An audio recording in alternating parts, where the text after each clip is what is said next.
भारत ने एक बार फिर दुनिया के सामने पाकिस्तान को जलील किया है और उसे आईना दिखाया है। दरअसल यूनाइटेड नेशंस सिक्योरिटी काउंसिल में पाकिस्तान पर तीखा हमला बोलते हुए भारत के स्थायी प्रतिनिधि ने पड़ोसी मुल्क के राजदूत की बोलती बंद कर दी। भारत ने कहा कि पड़ोसी देश का एकमात्र एजेंडा मेरे देश और मेरे लोगों को नुकसान पहुंचाना है।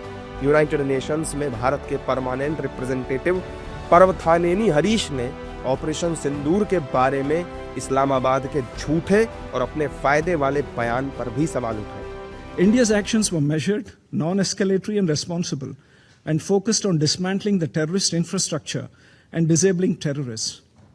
Till 9th of May, Pakistan was threatening more attacks on India.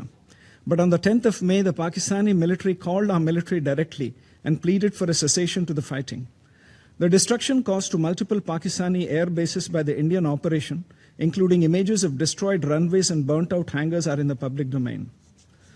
We have heard talk from the representative of Pakistan about the new normal.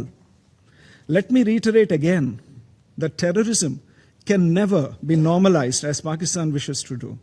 It is not normal to tolerate Pakistan's continued use of terrorism as an instrument of state policy.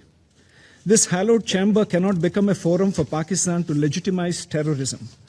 We will do whatever required to protect and ensure the safety and security of our citizens.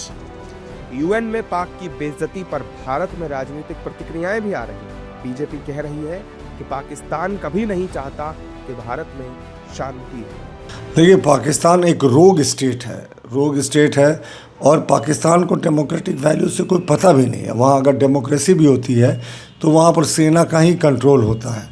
तो वहाँ democracy by the army, democracy for the army, democracy of the army, ये वहाँ का concept है। यानी army supreme रहती है और आर्मी हमेशा चाहती है कि जो भारत की स्थिति हो वो चिंताजनक हो, तभी आर्मी का वर्चस्व बढ़ेगा। पाकिस्तान में प्रजातांत्रिक नेताओं को किस तरीके से पूर्व में हत्याएं की गई, बम विस्फोट में उड़ाए गए, किसी से छुपा नहीं है। तो पाकिस्तान कभी नहीं चाहता भारत में शांति हो, क्योंकि फिर उसको जो विश्व से दान मिलता है वो तो कटोरा लेके खड़ा है ना साहब। और इस कटोरा में कुछ सिक्के गिराने वाले देश अभी भी हैं जो सिक्के गिराते रहते हैं। तो जब तक वो भारत का भय नहीं पैदा करेगा दुनिया में, उसको ये सिक्के मिलेंगे नहीं कटोरे में। इस तरह का वो हमेशा करता रहा। लेकिन भारत ने भी इस बार ऑपरेशन सिंदूर में मेनलैंड पाकिस्तान में घुसकर मारा था। उसके बाद से पाकिस्तान शांत है। लेकिन पाकिस्तान का जो रवैया है, वो रवैया ऑपरेशन सिंदूर का जो जवाब उसको मिला, उसको भी नकारने का है।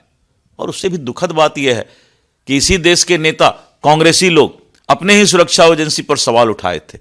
और जब भारत ने पूरे दुनिया को दिखाया कि ऑपरेशन सिंदूर कैसे हुआ, पूरे दुनिया के अंदर हम चौथी आज शक्ति बन चुके हैं, रक्षा की और सुरक्षा शक्ति बन चुके हैं, तब जाकर पाकिस्तान का पूरे दुनिया के अंदर जो है आज छिछला लेदर हो रहा है। सोमवार को संयुक्त राष्ट्र में अपने संबोधन के दौरान पर्वथानेनी हरीश ने पाकिस्तान पर भारत के अंदरूनी मामलों में फिर से दखल देने का आरोप लगाया।